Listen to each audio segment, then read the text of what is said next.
Right. Get ready to dive into a field that's, not always in the spotlight, but it's so crucial we got to talk about it. Residential care homework. And listen, when you send in all that info from RoleCatcher, I knew right away you were serious about really understanding this line of work. Gotta say, I'm impressed.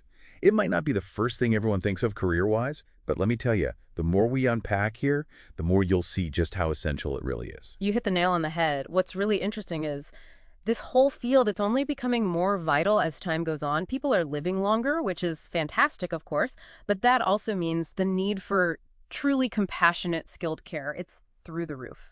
Isn't it? It's like this whole piece of our society is kind of like booming, yet most folks don't even know where to start to wrap their heads around it. Thankfully, you shared RoleCatcher's amazing career guide with us. And let me tell you, they don't mess around. They get deep. One thing that immediately struck me was how they defined the job itself. They said it's all about creating a client-focused environment where their well-being is supported, not just checking off tasks, but actual genuine well-being.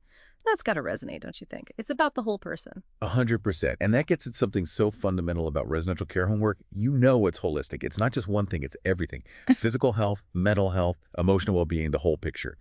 You're following these carefully put together care plans, working hand in hand with healthcare pros. It's really a team effort, all dedicated to giving that comprehensive care. Speaking of care plans, and maybe this is just me being curious, but for those of us who aren't super familiar, what exactly is a care plan in this context? How detailed do those get? We're talking about real people's lives here, after all. You're right. It's deeply personal. A care plan is like a roadmap.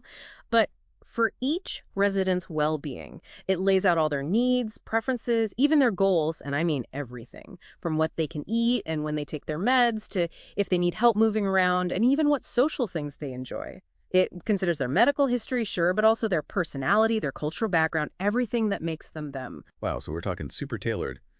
I can see how that kind of work would require a really special kind of person, someone who's got that balance of being organized, but also just deeply, genuinely empathetic. Which actually reminds me, the RoleCatcher Guide, it gets real about the day-to-day. It's not all sunshine and roses, right? They're upfront about that. Yeah. Yes, there's helping folks with, personal stuff, bathing, getting dressed, maybe lending a hand with meals.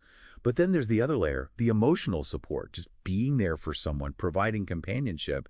That human connection piece feels so central to it all. It's everything. Just imagine for a moment needing help with even the most basic stuff. Maybe you're feeling kind of isolated, anxious, just unsure. A residential care home worker, they become that steady, compassionate presence, that friendly face, someone who will listen, a reassuring hand to hold. It's about making sure someone's dignity is preserved and fostering that sense of genuine connection. You said the magic word there, compassion. And it's interesting because the guide actually lists finding the work deeply rewarding as a major pro of this career path. The idea that you can truly, tangibly make a difference in someone's life. That's powerful. But of course, it's not all sunshine and roses, is it? The guide also lists the job as emotionally demanding in the cons section.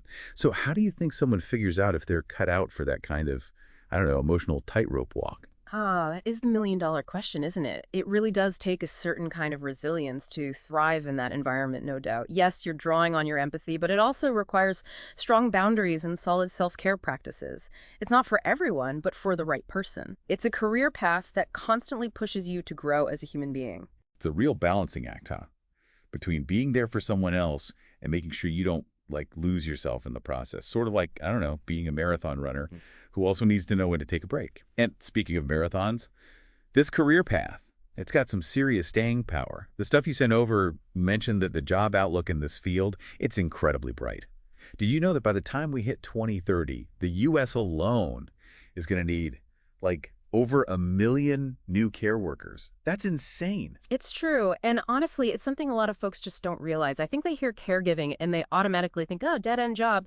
But in reality, with the demand being so high, we're talking amazing job security and some serious potential for growth within this field. You could totally start as a care assistant and then with some experience and training under your belt, climb all the way up to, get this, care home manager.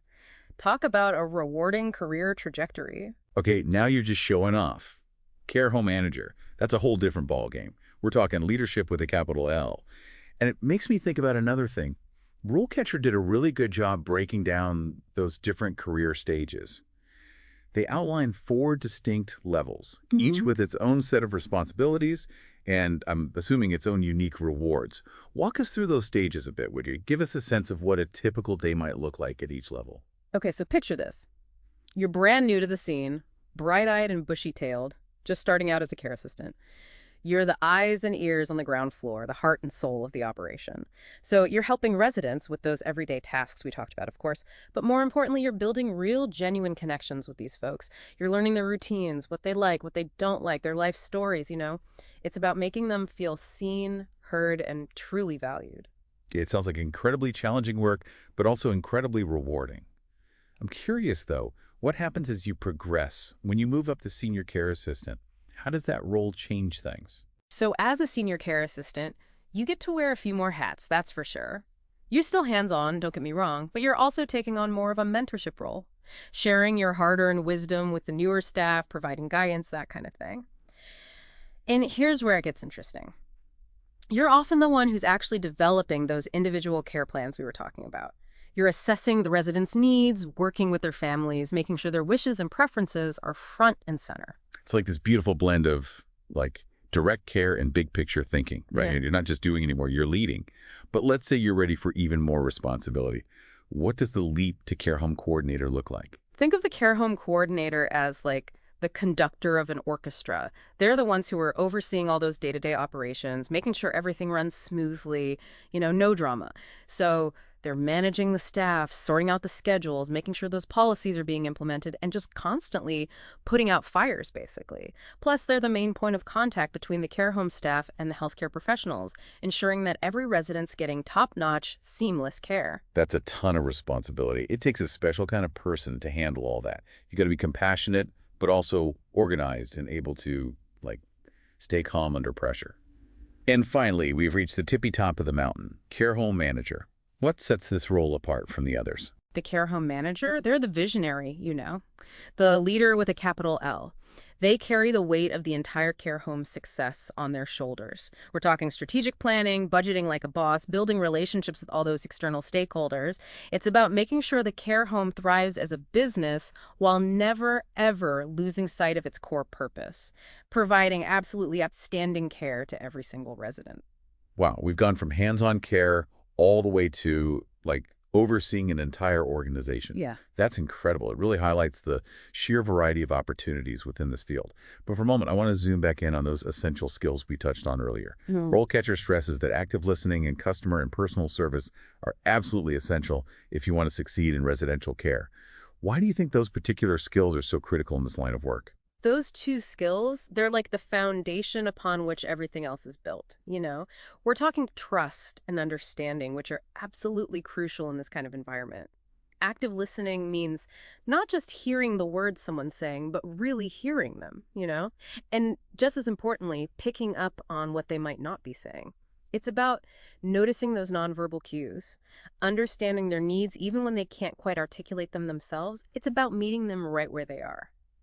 It makes me think about those moments when you can tell someone's trying to communicate something, but maybe the words aren't coming out right, or maybe they're a little afraid to speak up. That's where those deeper listening skills really come into play, huh? Exactly. And that's where customer and personal service goes hand in hand with that active listening. It's about being their advocate, being their voice when they need you to be. It's about ensuring that they always feel heard, respected, and genuinely valued for who they are as individuals. It's like you're walking in and you're saying, I get you. I see your vibe. I'm on board. That's got to make a difference for sure. We've covered a ton today, everything from the nitty-gritty of those care plans to the bigger picture of how this whole industry is growing. But honestly, the thing that keeps coming back to me is the human side of it all. We're talking about a career where you're showing up for people in such a personal, intimate way. That's got to be something special. It really is. And it's something you just can't replicate with, like, an algorithm or something. Oh. Yeah, technology, it's definitely shaking things up in healthcare, and residential care is no exception. But at the end of the day, this work, it all boils down to human connection. Compassion, understanding that everyone deserves to feel valued, respected, no matter what stage of life they're in. So well said. And you actually just touched on something I wanted to circle back to. Remember how you mentioned earlier that technology is changing things? Well, RoleCatcher briefly mentioned the rise of things like telehealth and even using AI for monitoring in residential care. And it got me thinking, how do you see technology impacting the human side of caregiving in the future? Oh man, that's the million-dollar question right there, isn't it? But I'll tell you what I don't think it's about. I don't think it's about robots replacing people. Instead, I see it as technology transforming how we provide care. Imagine a world where AI is handling things like monitoring vital signs, and it can alert nurses immediately if something seems off. That frees them up to spend more quality time with the residents. Or think about telehealth. Suddenly, residents can easily connect with specialists they might not have had access to before. So it's like technology could take over some of those more routine tasks, the stuff that could be automated, and that opens up space for those deeper, more meaningful human interactions, the kind of stuff that needs empathy, creativity, a listening ear, all those things that make us human. Exactly. And that's something I want you all listening to really chew on as we wrap up our deep dive today.